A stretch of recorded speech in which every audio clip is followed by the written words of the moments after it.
English speaking course के day 15 में आप सभी का स्वागत है। मैं ये मान लेता हूं कि आपने पिछली 14 वीडियोस को ध्यान से देखा है, नोट्स बनाए हैं, आप ऑलरेडी इस चार्ट को देख चुके हैं। आपको ये पता है कि सिंपल सेंटेंस क्या होते हैं, प्रेजेंट, पास्ट और फ्यूचर 3 टाइम में ये सेंटेंसेस होते हैं और प्रेजेंट हो, पास्ट हो, फ्यूचर हो, तीनों की दो दो कैटेगरीज होती हैं।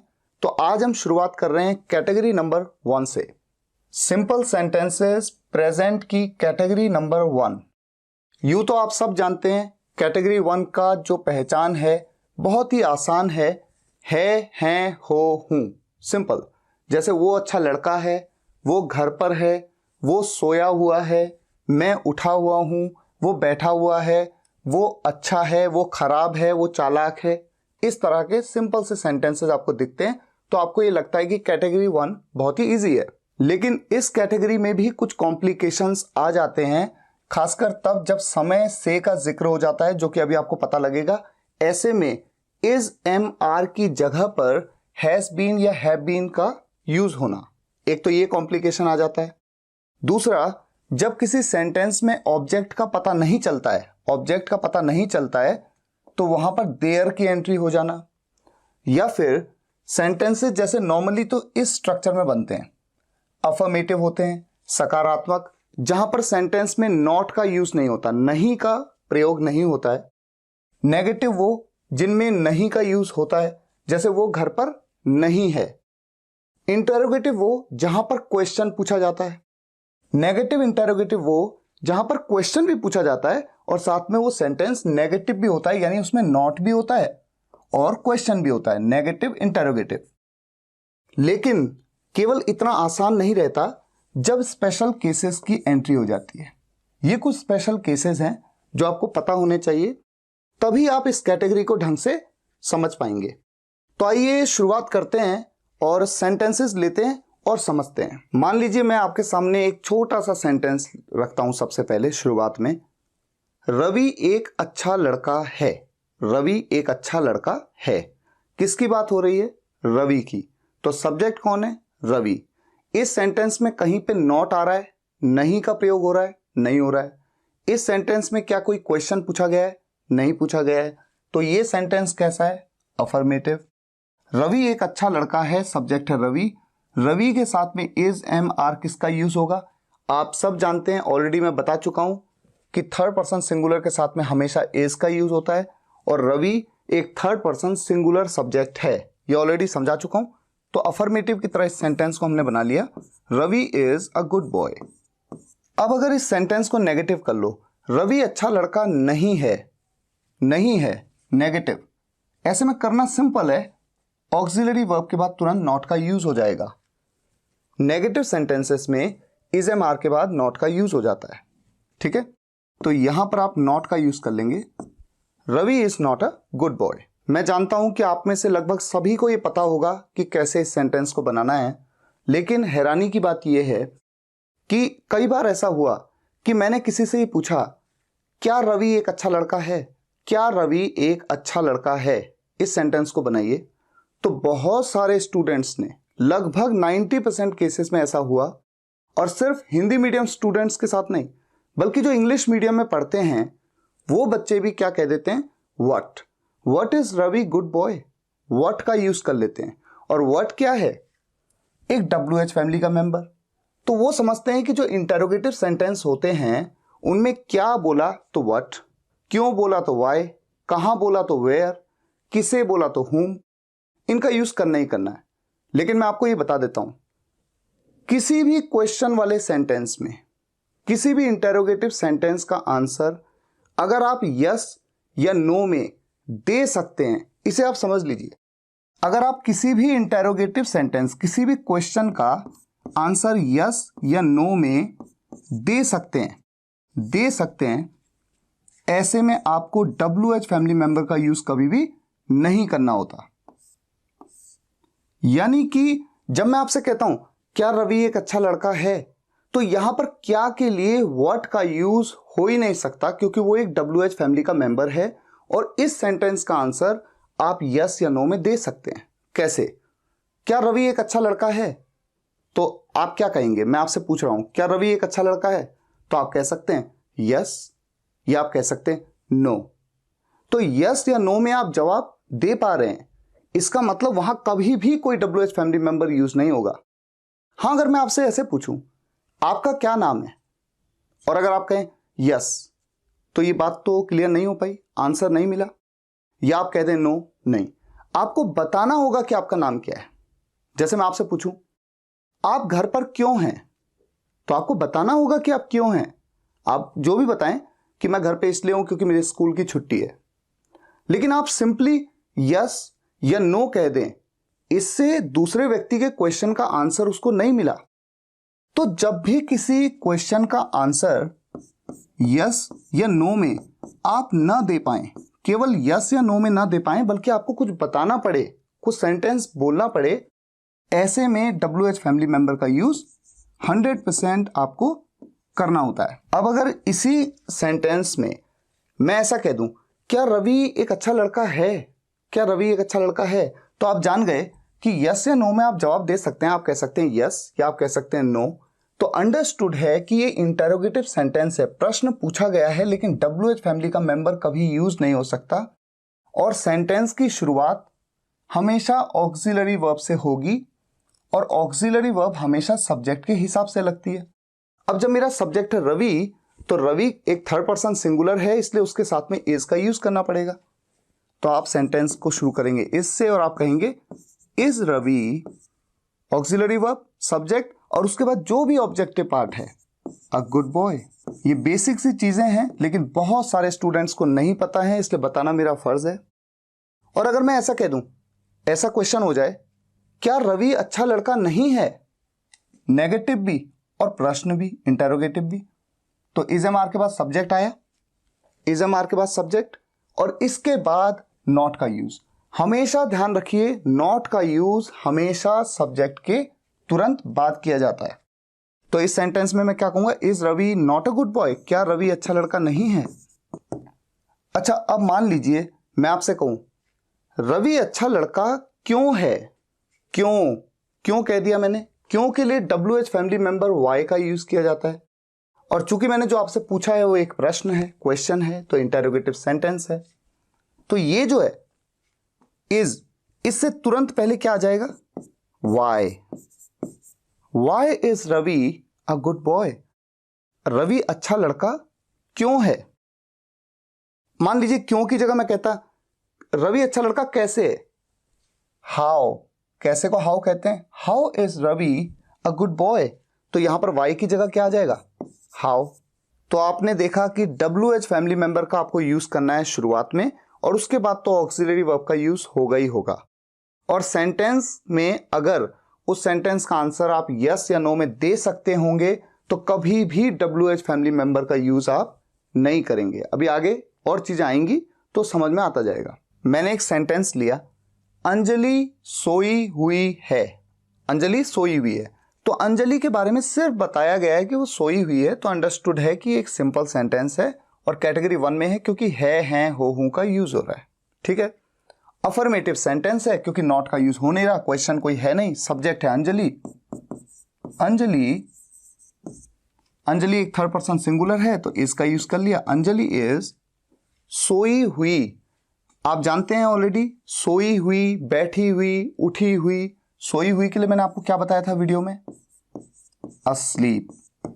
इस वर्ड का आप यूज करेंगे, अंजलि इज अस्लीप। अब अगर इसका नेगेटिव बनाना हो तो अंजलि इज नॉट अस्लीप।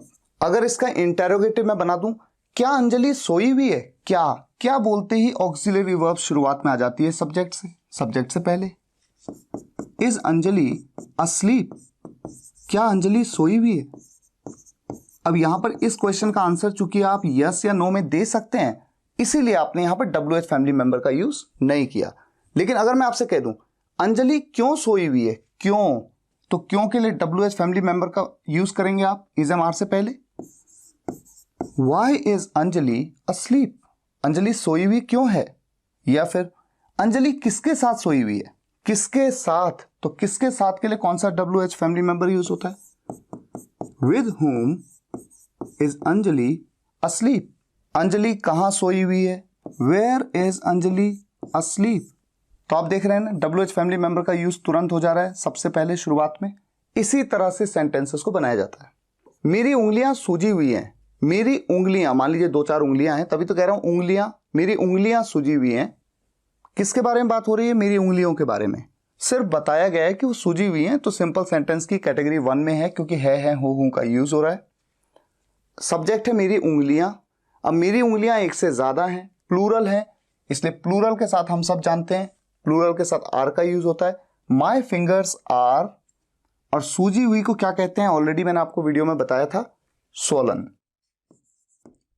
अगर इसका नेगेटिव बनाना हो कि मेरी उंगलियां सूजी हुई नहीं हैं, तो माई फिंगर्स आर नॉट, यहां पर आर के बाद नॉट का यूज हो जाएगा। My fingers are not swollen. अब अगर इसका इंटरोगेटिव बना दूं, क्या मेरी उंगलियां सूजी हुई हैं? क्या से शुरुआत कर दूं सेंटेंस की, तो आर का यूज कहां हो जाएगा? शुरुआत में। Are my fingers swollen. अब अगर मैं कह दूं मेरी उंगलियां सूजी हुई क्यों हैं, क्यों के लिए WH फैमिली मेंबर, इंटरोगेटिव ही तो है ना सेंटेंस। चाहे मैं कहता क्या मेरी उंगलियां सूजी हुई हैं, तब भी प्रश्न है, और क्यों सूजी हुई हैं तो भी क्वेश्चन है, क्यों के लिए वाई। मेरी उंगलियां सूजी हुई कैसे हैं? How are my fingers swollen. अच्छा, एक बात और, यहां तक कि बड़ी हैरानी की बात है, लेकिन कुछ स्टूडेंट्स ये भी सोच लेते हैं कि जैसे ये सेंटेंस है मेरी उंगलियां सूजी हुई हैं, तो बात मेरी हो रही है, मेरी मतलब आए, तो आए के साथ एम लगा दें। और आपको जिनको आता है वो तो हंसेंगे, लेकिन हकीकत में ऐसा बहुत सारे स्टूडेंट्स सोचते हैं। तो आपको हमेशा ध्यान रखना है कि सब्जेक्ट मेरी बात नहीं हो रही है, सब्जेक्ट आई नहीं है, मैं नहीं हूं, बल्कि सब्जेक्ट है मेरी उंगलियां।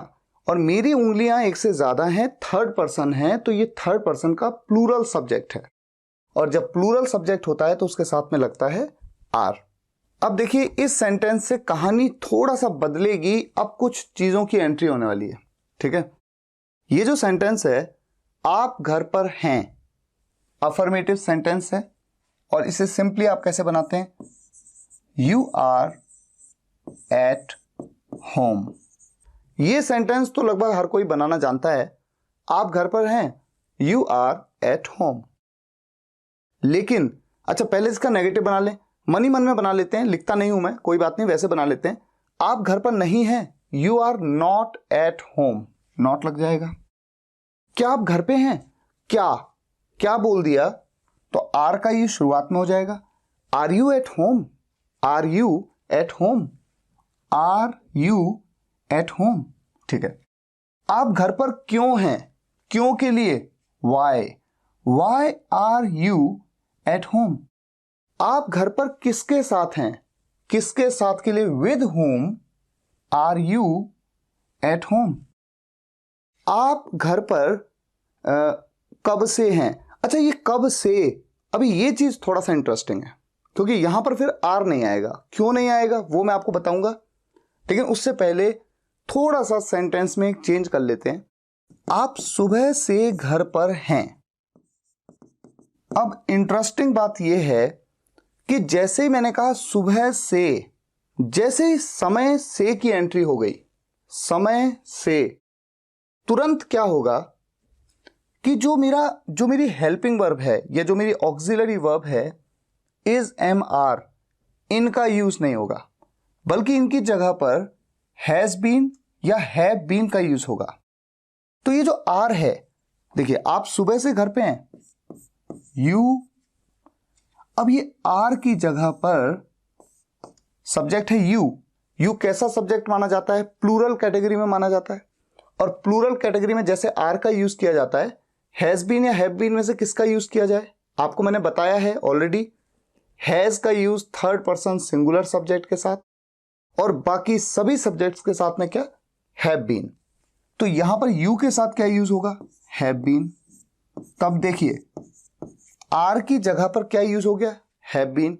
सेंटेंस लगभग वैसा ही है, सिर्फ एंट्री हो गई है समय से की, सुबह से। You have been at home, घर पर, कब से? सुबह से। अब से के लिए सिंस का यूज भी होता है, फॉर का यूज भी होता है। फिलहाल यहां पर सिंस का यूज होगा, सिंस मॉर्निंग। तो आपने देखा कि कैसे चेंज हो गया, आप घर पर हैं, यू आर एट होम, लेकिन आप सुबह से घर पे हैं, जैसे समय से बोला तुरंत आर नहीं हैव बीन का यूज हो गया। अगर थर्ड पर्सन सिंगुलर सब्जेक्ट होता तो हैज बीन का यूज हो जाता। जैसे मान लीजिए वो सुबह से घर पे है, वो सुबह से घर पे है, तो मैं वो के लिए क्या कहता, ही। एक लड़का है तो ही, लड़की होती तो शी, और ही के साथ में फिर क्या लगता, he has been at home since morning. अब एक चीज और है, जब जैसे इनको हम नेगेटिव बना रहे हैं, क्वेश्चन मार्क बना रहे हैं, इंटरोगेटिव बना रहे हैं, तो हम क्या कर रहे हैं, जैसा प्रोसेस हम इस स्ट्रक्चर में फॉलो कर रहे हैं वैसा ही स्ट्रक्चर यहां पर भी फॉलो होगा। थोड़ा एक आइडिया देता जाता हूं। देखिए, आप सुबह से घर पे हैं, you have been at home since morning. आप सुबह से घर पे नहीं हैं, नहीं बोला तो नॉट का यूज हैज के बाद या हैव के बाद, यहां पर हैव के बाद नॉट आ जाएगा। You have not been at home since morning. और ऐसा नहीं है कि लिखने में ऐसा है, बोलने में नहीं है। लिखना हो चाहे बोलना हो, यही सही इंग्लिश है। ये सही इंग्लिश तब नहीं है जब समय से की बात हो। और इंटरोगेटिव अगर बना दें सेंटेंस को कि क्या आप सुबह से घर पे हैं, क्या आप सुबह से घर पे हैं, तो इंटरोगेटिव हो गया ना। तो ये जो हैव है इसका यूज शुरुआत में हो जाएगा। Have you been at home since morning, have you been at home since morning, ये हो गया। और क्या आप सुबह से घर पे नहीं हैं, क्वेश्चन भी, नेगेटिव भी और क्वेश्चन भी, इंटरोगेटिव भी। Have you not been at home, have you not been at home, have शुरुआत में, यहां पर हैव यू, और सब्जेक्ट के बाद ही तो नॉट का यूज होता है ना। Have you not been at home since morning, ये है। अच्छा, अभी हम आगे बढ़ेंगे, अभी ये ऐसे खत्म नहीं हो सकता, इसमें थोड़ी सी कुछ चीजें और ऐड करनी है। लेकिन उससे पहले एक आइडिया आपको दे देता हूं कि यहां पर मैंने सिंस का यूज क्यों किया, और सिंस का एक और ऑल्टरनेटिव है फॉर, उसका यूज क्यों नहीं किया। ठीक है, तो देख लेते हैं नेक्स्ट स्लाइड में। से, ये से आता है ना, समय से, किसी समय से, इसके लिए सिंस है और फॉर है। सिंस का यूज किसी बीते निश्चित समय से, since a point in time in the past, किसी पॉइंट इन टाइम से। ठीक है, जैसे मान लीजिए मैं कहूं कि मैं 2 बजे से घर पे हूं, तो 2 बजे वो एक निश्चित समय की बात हो रही है, एक डेफिनेट टाइम की बात हो रही है, तो वहां पर मैं यूज करूंगा सिंस। चाहे मैं सिंस 2 o'clock कह रहा हूं या 2 AM कह रहा हूं, सिंस 2 AM, सिंस 2 PM। किसी साल की बात करें, सिंस 1998, सिंस 2002, सिंस 2020। अच्छा, एक बात और है, आपके मन में एक क्वेश्चन आ सकता है कि सर अगर मैं कहता हूं सिंस 1998, तो भी तो एग्जैक्ट पॉइंट इन टाइम नहीं बताया, क्योंकि 1998 में तो जनवरी भी हो सकता है, मई भी हो सकता है, दिसंबर भी हो सकता है। मैं आपसे कहता हूं मैं 1998 से यहां हूं, तो 1998 मैंने ये तो नहीं बताया ना कि जनवरी से या फरवरी से, मैंने मंथ नहीं बताया, तो 1998 बोला तो एग्जैक्ट तो तब भी नहीं पता लग रहा है। इतना डिटेल में घुसने की आपको जरूरत नहीं है। आप बस ये सोचिए, अगर इस तरह से सोचेंगे तो फिर तो since morning, since evening, since afternoon, since night, morning, evening, afternoon, night के साथ भी सिंस लगता है। लेकिन मॉर्निंग, सुबह का 4 बजे भी मॉर्निंग है, और सुबह का 9 बजे भी मॉर्निंग है, और सुबह का 11 बजे भी तो मॉर्निंग ही है। तो ऐसे में तो हमें ये लगेगा कि तो डेफिनेट पॉइंट नहीं बता रहे हैं।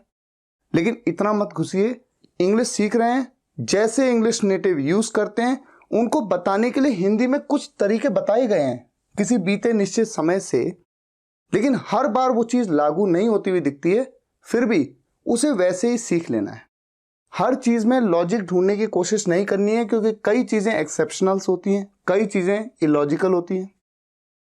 तो देखिए, जब भी कोई टाइम दिया हो सिंस, जब भी कोई ईयर दिया हो since, morning, evening, afternoon, night के साथ भी सिंस। जैसे वो सुबह से घर पर है, he has been at home since morning. शाम से सिंस इवनिंग, दोपहर से है सिंस आफ्टरनून, रात से सिंस नाइट, मंडे से है since Monday, Tuesday, Wednesday, Thursday, Friday, Saturday, कोई सा भी डे हो। कल से है सिंस यस्टरडे, परसों से है बीता हुआ कल है ना, वो बीते हुए समय से डे बिफोर यस्टरडे कहते हैं परसों को, since day before yesterday. Birthday से सिंस बर्थडे। जैसे मान लीजिए मैं आपसे कहूं वो मेरे घर पर अपने बर्थडे से है, जब उसका बर्थडे था तो वो मेरे घर आया था, तब से वो मेरे घर पे है। He has been at my home, वो मेरे घर पे है सिंस हिज बर्थडे। ऐसे ही तो बनाना है सेंटेंस को। Since anniversary, since that day, उस दिन से। तो वो एक पर्टिकुलर डे है, इसलिए कह दिया कि वो एक पॉइंट इन टाइम है। बचपन से आ जाए कहीं सेंटेंस में, सिंस चाइल्डहुड। जवानी से या वयस्क अवस्था में जब आप आ जाते हैं उसके बाद से, सिंस एडल्टहुड। अच्छा, एडल्टहुड हम जनरली 18 ईयर्स के बाद के पीरियड को कहते हैं। 18 ईयर्स का कोई हो जाए तो वयस्क हो गया, सिंस एडल्टहुड। सिंस बर्थ, जन्म से। सिंस बिगिनिंग, शुरुआत से। अब ये इंटरेस्टिंग है, since you are here, since I left, since you called me. मतलब सिंस के बाद भी एक सेंटेंस, सिंस के बाद भी एक सेंटेंस, सिंस के बाद भी एक सेंटेंस। और इसे जनरली क्लॉज कहते हैं, क्योंकि ये पूरा सेंटेंस नहीं है, ये केवल एक पार्ट है, लेकिन अपने आप में पूरा सेंटेंस हो सकता है, इसलिए इसको क्लॉज कहते हैं। अगर आपको नहीं पता है कोई बात नहीं, इतना घुसने की जरूरत नहीं है इस पे। फिलहाल आगे चल के आप चीजों को सीखेंगे, समझेंगे। अब जैसे मान लीजिए मैं कहूं, इसका क्या मतलब है, सिंस यू आर हियर, जब से आप यहां हो। तो जब से आप यहां हो, वो भी एक पल है, वो भी एक पॉइंट इन टाइम है, ये कंसीडर ऐसे किया जाता है इंग्लिश में। तो मैं घर पर हूं जब से आप यहां हो। I have been at home, मैं घर पर हूं। I have been at home, have been लगा रहा हूं ना, आई एम एट होम नहीं बोल रहा हूं ना। क्यों नहीं बोल रहा हूं, अभी पिछली स्लाइड में बताया मैंने आपको। I have been at home, मैं घर पर हूं जब से आप यहां हो, सिंस यू आर हियर। मैं घर पर हूं जब से आप निकले। I have been at home since you left. आप निकले के लिए मैं यू कह दूंगा यहां पर, है ना। या फिर अगर मैं कहूं आप घर पर हो जब से मैं निकला, जब से मैं मार्केट निकला आप घर पर हो। You have been at home since I left, मैं निकला। मान लीजिए मैं ऑफिस के लिए निकला, since I left for office. आप घर पर, मैं घर पर हूं जब से आपने मुझे कॉल किया। मान लीजिए ऐसा कह रहा हूं, I have been at home since you called me. I have been at home since you called मी।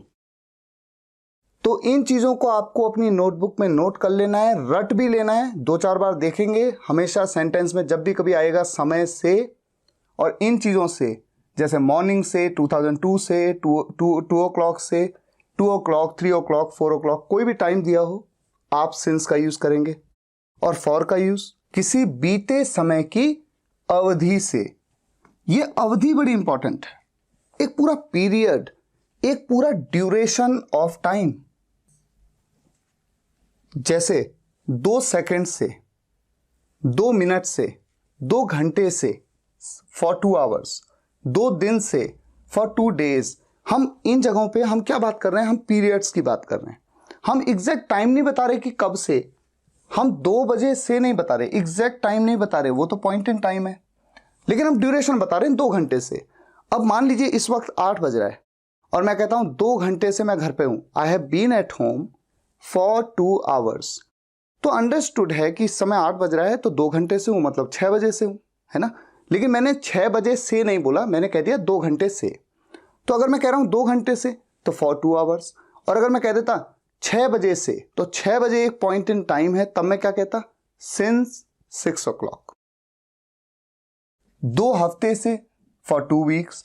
2 महीने से, 2 साल से, 2 डेकेड से, डेकेड मतलब दशक होते हैं, 10 साल का एक पीरियड को डेकेड कहते हैं। 2 डेकेड से, फॉर 2 डेकेड्स। 2 सेंचुरीज से, सेंचुरीज मतलब 100 साल के पीरियड को कहते हैं सेंचुरी, शताब्दी। तो 2 शताब्दियों से। फॉर अ लॉन्ग, लंबे समय से, लंबे समय से के लिए फॉर अ लॉन्ग टाइम भी कह सकते हैं। दोनों का मतलब एक ही है, जैसा आपको कहना है आप कह सकते हैं।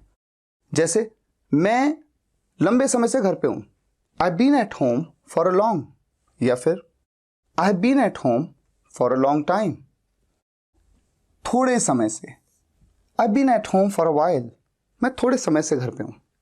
और कुछ ऐसा भी कह सकते हैं, for a short while, I have been at home for a short while.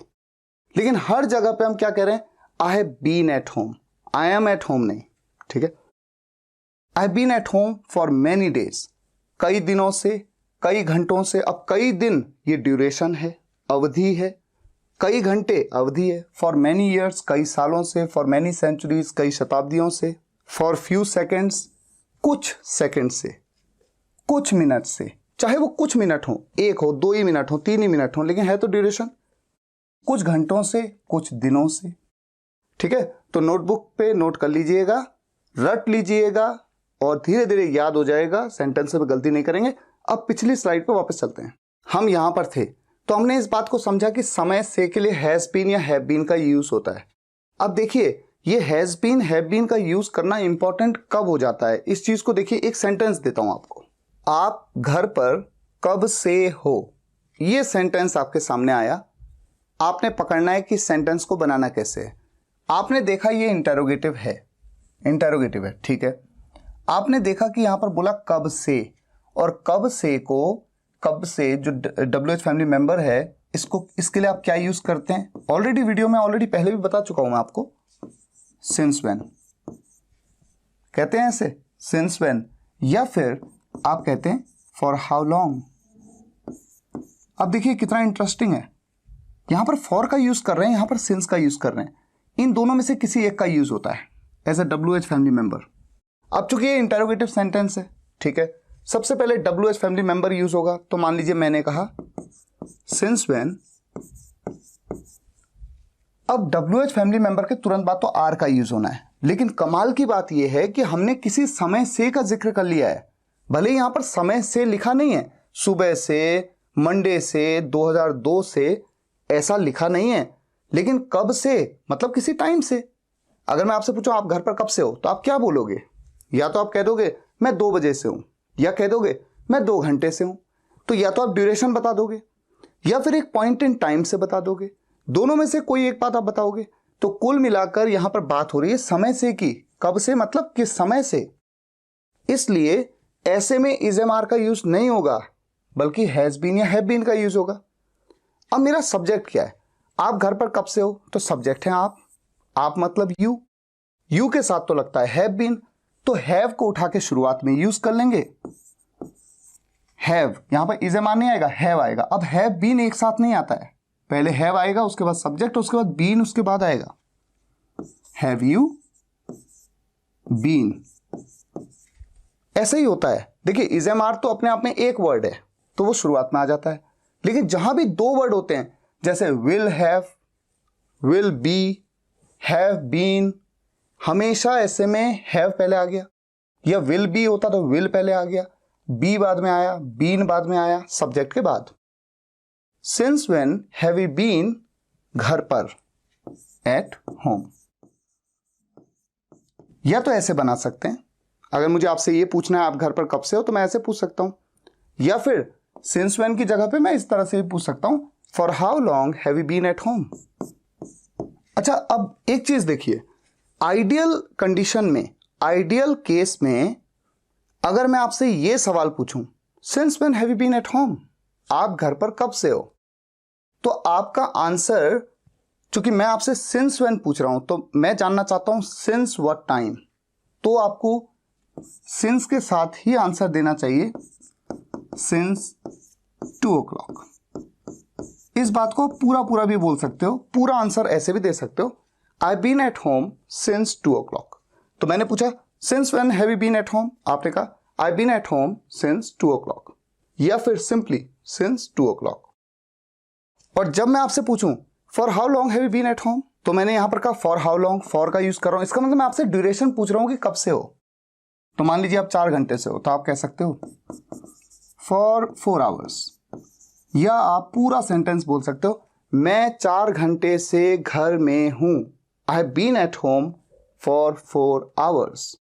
तो छोटा सा आंसर भी, बड़ा आंसर भी। हिंदी में भी तो हम ऐसे ही देते हैं ना, हम किसी को ऐसा भी कह सकते हैं 4 घंटे से, या हम ऐसा भी कह सकते हैं मैं घर पर 4 घंटे से हूँ।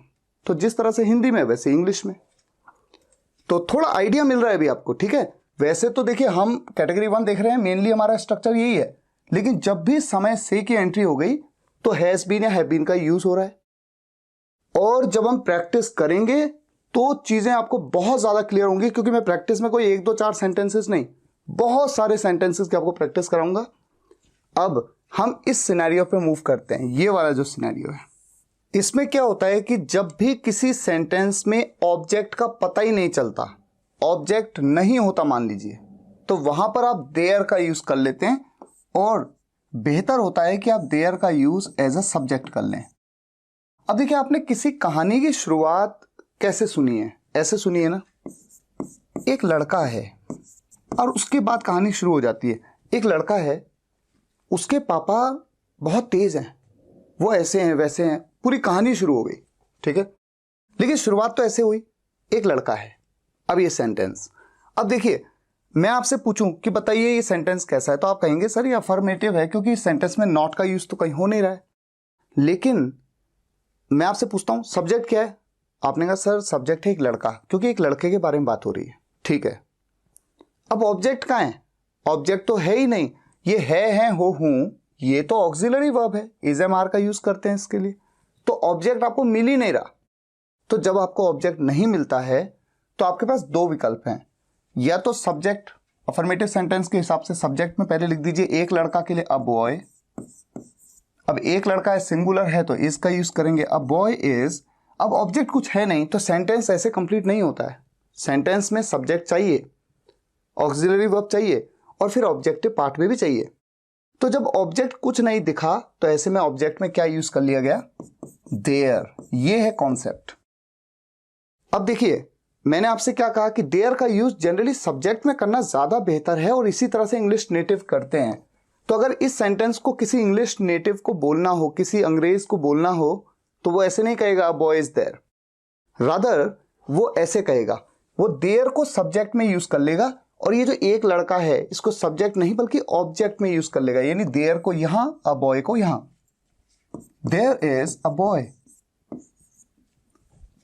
और अगर यहां पर हो 4 लड़के हैं, 4 लड़के हैं, ऐसे में देखिए चूंकि लड़के 4 हैं तो प्लूरल हुआ एक तरह से, है ना, 4 लड़के मतलब एक से ज्यादा है, तो या तो ऐसे कह सकते हैं 4 boys are there, 4 boys are there. लेकिन इंग्लिश नेटिव बजाय ऐसा कहने के मैंने आपको क्या बताया, वो देयर का यूज सब्जेक्ट में कर लेते हैं और ऑब्जेक्टिव पार्ट में सब्जेक्ट को ले जाते हैं, बोलते वक्त, लिखते वक्त भी, बोलते वक्त भी। और यही तरीका आपको फॉलो करना है। आप इस तरीके का यूज मत करिए, क्योंकि जिस तरह वो बोलते हैं हमें उसी तरह से बोलना है। और अगर हो कि कोई लड़का नहीं है, अगर तो मैंने कहा एक लड़का है तो देयर इज अ बॉय, 4 लड़के हैं, देयर आर 4 बॉयज। आप देख सकते हैं इज या आर का यूज इस बात पे डिपेंड कर रहा है कि इसके बाद सिंगुलर है या प्लूरल है ना, इंटरेस्टिंग। लेकिन ये बना इस तरह से है, इसी वजह से चूंकि ये प्लूरल था इसलिए आर लगा, तो चूंकि इस देयर की जगह पे 4 बॉयज की जगह पे देयर को ले आए, ऊपर भी हमने ऐसे ही किया, इसीलिए एक्चुअल में ये सब हो रहा है। अब अगर मान लीजिए कहना है कि कोई लड़का नहीं है, तो देयर वाले सेंटेंस में कोई लड़का नहीं है, देयर इज नो बॉय। और कोई लड़के नहीं है, कोई लड़के नहीं है, जैसे किसी ने कहा वहां पर देखो 25 लड़के हैं, आप गए आपने देखा, आपने कहा कोई लड़के नहीं है, तो there are no boys, there are no boys, boy के बाद एस, ठीक है। अच्छा कुछ सेंटेंसेस रखता हूं, एक आदमी है। अब अंडरस्टूड है कि अगर मेरा सब्जेक्ट है एक आदमी तो ऑब्जेक्ट कुछ है ही नहीं, तो मैं देयर का यूज सब्जेक्ट में कर लेता हूं। देयर इज, एक आदमी है, there is a man. Is का यूज क्यों किया, क्योंकि एक ही आदमी है। कोई आदमी नहीं है तो मैंने क्या कहा आपसे, देयर इज नो का यूज करना है, नॉट का नहीं, क्या, नो का यूज करना है। यही तो चीजें हैं सीखने की। There is no man. अब इस सेंटेंस में देखिए वहां कोई आदमी नहीं है, यहां पर कोई आदमी नहीं है, इतना वहां लग गया। अब वहां के लिए भी देयर का यूज होता है। अब यहां पर तो देयर का सेंस वहां का नहीं है ना, लेकिन अब देयर का यूज वहां के लिए भी होगा। There is no man there. इस तरह का सेंटेंस आपने देखा होगा और आप सोच में पड़ जाते होंगे कि देयर का यूज डबल डबल क्यों किया। हाँ, अगर इस सेंटेंस को मैं वैसे बना लेता जैसे मैं पहले बना रहा था, इसके दो तरीके हैं ना। अगर मैं ऐसे बना लेता नो मैन इज देयर, तब तो देयर देयर बार बार यूज नहीं करता, देयर का मतलब ही होता वहां, नो मैन इज देयर। तो इस सेंटेंस को बनाने का एक तरीका ये हो सकता है नो मैन इज देयर। या फिर अगर देयर से शुरुआत जैसे नॉर्मली आप करेंगे नेटिव्स की तरह, तो आप कहेंगे there is no man there. और ये गलत नहीं है, ये बिल्कुल सही सेंटेंस है, ऐसे ही इंग्लिश नेटिव बोलते हैं। कोई चारा नहीं है, चारा नहीं है, चारा मतलब क्या, जो गाय को चारा खिलाते हैं वो चारा तो नहीं बात हो रही है। यहां पर बात हो रही है कोई ऑप्शन नहीं है, कोई चारा नहीं है, हमें ये करना ही पड़ेगा, कोई चारा नहीं है, कोई चारा। अगर ये मेरा सब्जेक्ट है तो ऑब्जेक्ट है कहां, कहीं भी नहीं। नॉट के लिए तो नहीं है जो है ये तो मेरी हेल्पिंग वर्ब है, ऑक्सिलरी वर्ब है। ठीक है, हेल्पिंग हो ऑक्सिलरी, आप जानते हैं ऑक्सिलरी वर्ब को हेल्पिंग वर्ब भी कहते हैं। कोई चारा नहीं है, there is no option.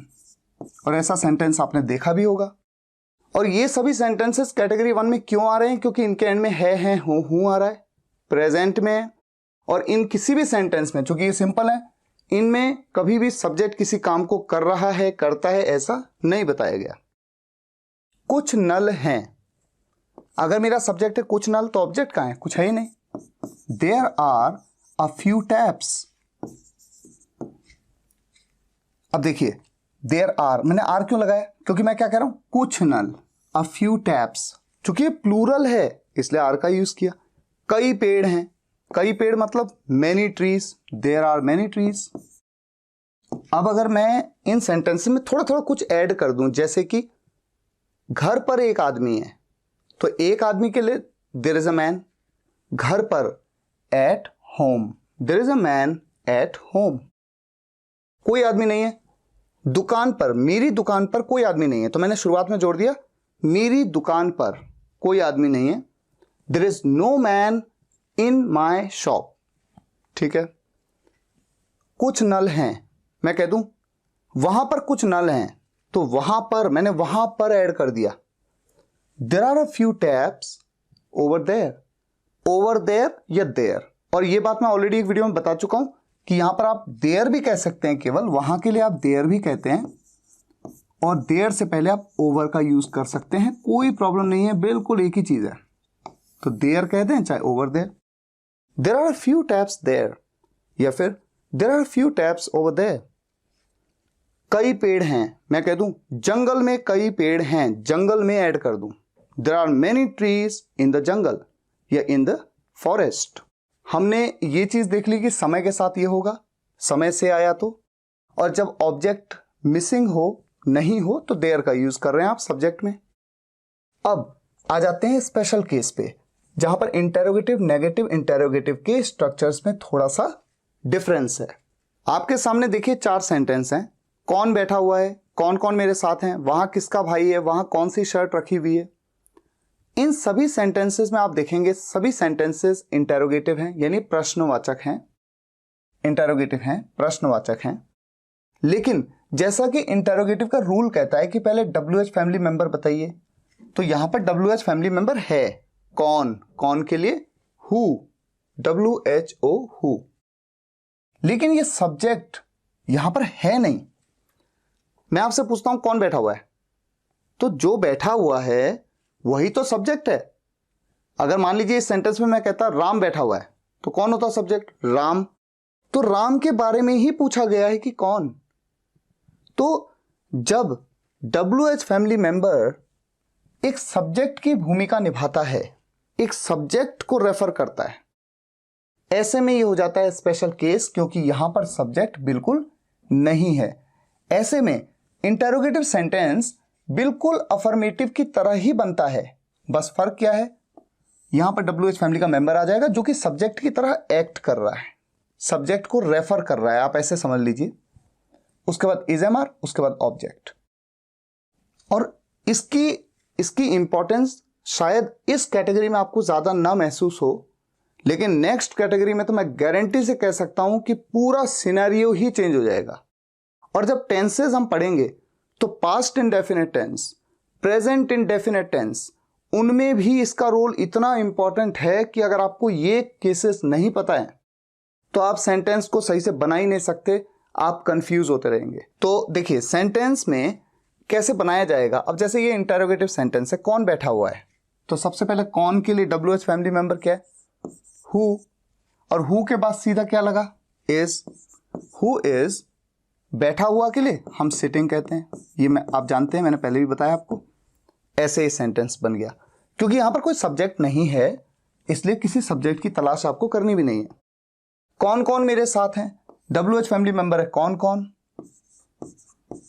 Who all. कौन कौन को क्या कहते हैं, हु ऑल। ये बात WH फैमिली मेंबर में बताई मैंने आपको।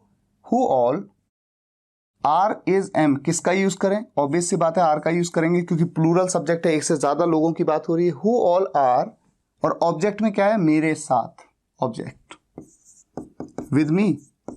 अच्छा मान लीजिए ये सेंटेंस नेगेटिव होता, इंटरोगेटिव तो है ही, नेगेटिव भी होता तो ऑब्वियस सी बात है नॉट का यूज कर लेते। Who all are not with me, कौन कौन मेरे साथ नहीं है। वहां किसका भाई है। अब इस सेंटेंस में अगर मैं पूछूं कि सब्जेक्ट क्या है तो आप कहेंगे कि सब्जेक्ट तो है ही नहीं, क्योंकि किसका भाई है वहां, किसका भाई, जिसका भाई वही तो है सब्जेक्ट। जैसे मान लीजिए मैं कहता वहां राम का भाई है, तो राम का भाई उसके बारे में बात हो रही है तो सब्जेक्ट होता राम का भाई। अब किसका भाई, जिसका भाई उसी के बारे में तो पूछा जा रहा है, तो यहां तो सब्जेक्ट है ही नहीं। लेकिन जो WH फैमिली मेंबर है किसका भाई, ये सब्जेक्ट को रेफर कर रहा है। और किसका भाई के लिए WH फैमिली मेंबर की पिछली वीडियो में क्या बताया था मैंने आपको, किसका भाई के लिए आप क्या कहेंगे, हुज ब्रदर। पूरा का पूरा एक साथ आता है, ऐसा नहीं हुज केवल WH फैमिली मेंबर किसका हो गया और भाई अलग आएगा, नहीं, हुज ब्रदर पूरा एक साथ। हुज ब्रदर इज है वहां। अब वहां के लिए हम देयर का यूज करते हैं, ये तो हम सब जानते हैं, क्वेश्चन मार्क ऑब्जेक्टिव पार्ट में आ गया, ठीक है। अगर होता वहां किसके भाई हैं, मान लो ज्यादा लोग हैं वहां, ज्यादा 2-3 भाई हैं किसी के, किसके हैं मुझे नहीं पता, उसी के बारे में पूछा जा रहा है, हुज ब्रदर्स, तब यहां पर आता हुज ब्रदर्स, और इज नहीं आता तब एक से ज्यादा की बात हो रही है तब आता are, whose brothers are there. वहां कौन सी शर्ट रखी हुई है, कौन सी शर्ट, WH फैमिली मेंबर हो गया, विच शर्ट रखी हुई है, रखी हुई है, विच शर्ट इज, रखी हुई को हम क्या कहते हैं, केप्ट। कीप मतलब रखना, उसकी थर्ड फॉर्म केप्ट, पिछले ही वीडियो में समझाया इस चीज को। विच शर्ट इज केप्ट वहां, वहां के लिए आप देयर भी कह सकते हैं, और क्या कह सकते हैं मैंने आपको क्या बताया, ओवर देयर। आप देयर से पहले ओवर का यूज भी कर सकते हैं। आप में से कितने ऑफिस में हैं, आप में से कितने, ये है मेरा WH फैमिली का मेंबर, और यही मेरा सब्जेक्ट होता अगर मैं इसका आंसर दे दूं। जैसे मैं आपसे पूछता हूं आप में से कितने ऑफिस में हैं, तो मान लीजिए आप कहें हम 4 लोग ऑफिस में हैं, हम 4 लोग ऑफिस में हैं, तो हम 4 लोग वही तो सब्जेक्ट हैं। अगर ये सेंटेंस ऐसा होता हम 4 लोग ऑफिस में हैं, तो हम 4 लोग, we 4 people are in the office, तो सब्जेक्ट को यही रेफर कर रहा है। तो ये मेरा WH फैमिली मेंबर है, इसलिए स्पेशल केस है और इसलिए इंटरोगेटिव की तरह यूज करूंगा। देखिए यहां पर आप में से कितने, इस बात को मैंने वीडियो में बताया था आपको WH फैमिली मेंबर समझाते हुए, how many of you, how many of you, ये पूरा का पूरा मेरा WH फैमिली का मेंबर बन गया जो कि सब्जेक्ट को रेफर कर रहा है। और उसके बाद इज, एम, आर किसका यूज करूं, ऑब्वियस सी बात है एक से ज्यादा लोगों की बात हो रही है। How many of you are office में, ये मेरा ऑब्जेक्टिव पार्ट है, इन दी ऑफिस। टेबल पर कितना पैसा पड़ा हुआ है, कितना पैसा, मेरा WH फैमिली मेंबर है, हाउ मच मनी। और यहां पर ये सब्जेक्ट की भूमिका में ही तो है। मान लीजिए मैं कहूं कि 100 रुपए का नोट टेबल पर पड़ा हुआ है, टेबल पर 100 रुपए का नोट पड़ा हुआ है, तो मेरा सब्जेक्ट क्या है, किसके बारे में बात हो रही है, 100 रुपए के नोट के बारे में। 100 रुपीज नोट पड़ा हुआ है, is lying on the table.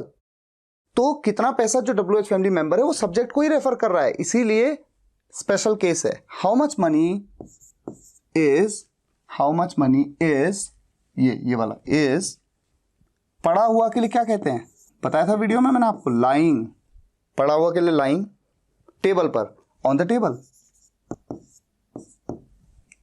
Class में किसकी बहन बैठी है? किसकी बहन? जिसकी बहन बैठी है, मान लीजिए राहुल की बहन बैठी है, तो राहुल की बहन यही है मेरा सब्जेक्ट जिसके बारे में मैं पूछ रहा हूं। तो किसकी बहन? Whose sister is है बैठी या बैठी हुई, क्या कहते हैं? सिटिंग। कहां पर? क्लास में, in the class, question mark. तुम्हारा कौन सा भाई मेरे साथ था? तुम्हारा कौन सा भाई मेरे साथ था? तुम्हारा कौन सा भाई, ये पूरा का पूरा मेरा WH फैमिली मेंबर्स है जो कि सब्जेक्ट को रेफर कर रहा है। तुम्हारा कौन सा भाई, इसके लिए मैंने पिछली वीडियो में क्या बताया था आपको, WH फैमिली मेंबर की वीडियो में, याद करिए। वीडियो को पॉज भी कर सकते हैं, थोड़ा सोचिए, अपने नोट्स देखिए। तुम्हारा कौन सा भाई? Which brother of yours, which brother of yours. अच्छा, मैंने यहां पर था कह दिया, ये तो पास्ट में हो जाएगा ना, इसे है कह देता हूं, क्योंकि था वाले में बताऊंगा, था की चीजें फिलहाल है। तुम्हारा कौन सा भाई मेरे साथ है? Which brother of yours is with me, question mark. तो आपने एक आइडिया ले लिया है कि कैटेगरी एक्चुअल में इज एम आर के साथ में है, ठीक है, ये आप इस तरह के सेंटेंस से बनेंगे, लेकिन समय से आ जाएगा तो हैज बीन हैव बीन में कन्वर्ट हो जाएगा, ये इज एम आर यूज नहीं होगा। और अगर ऑब्जेक्ट मिसिंग है तो ऐसे में देयर का यूज होगा। और कुछ स्पेशल केसेस हैं, पर्टिकुलरली वो जहां पर कि सब्जेक्ट बताया नहीं गया, लेकिन जो क्वेश्चन पूछा गया है उसमें जो WH फैमिली का मेंबर है वो सब्जेक्ट को ही रेफर कर रहा है। तो फिलहाल आज के लिए यहीं तक, और नेक्स्ट वीडियो में हम कैटेगरी 2 पे जाएंगे, प्रेजेंट की कैटेगरी 2। अच्छा, कैटेगरी 1 के बाद 2 जब आप सीख लेंगे, उसके बाद जब आप पास्ट की कैटेगरीज देखेंगे तो वो प्रेजेंट से काफी रिलेट करेगी, तो थोड़ा आसानी हो जाएगी। और फ्यूचर में कुछ इंटरेस्टिंग एक्सेप्शनल केसेस हैं, उनको भी हम देखेंगे। और जब हम सिंपल सेंटेंसेस को कवर कर लेंगे तो इसकी इतनी प्रैक्टिस हमें करनी है, इतने सेंटेंसेस की प्रैक्टिस करनी है कि हमारी पकड़ बिल्कुल मजबूत हो जाए, और तब हम आगे टेंसेस पे मूव करें। ठीक है, तो हर वीडियो को ध्यान से देखना है और नोट्स बनाने हैं, होमवर्क करना है। और सेंटेंसेस की प्रैक्टिस के लिए मैं आपके लिए बहुत सारे सेंटेंसेस लाऊंगा, वीडियो में भी और अपनी वेबसाइट में भी। अगर आपको ये वीडियो लेक्चर पसंद आया हो तो वीडियो को लाइक और शेयर जरूर करिएगा, और कमेंट्स में बताइएगा कैसा लगा। अगर आप इस चैनल पर नए हैं तो चैनल को सब्सक्राइब कर लीजिए, एक एक वीडियो को देखना है और इंग्लिश सीखनी है। मिलते हैं नेक्स्ट वीडियो लेक्चर में। Take care, good bye.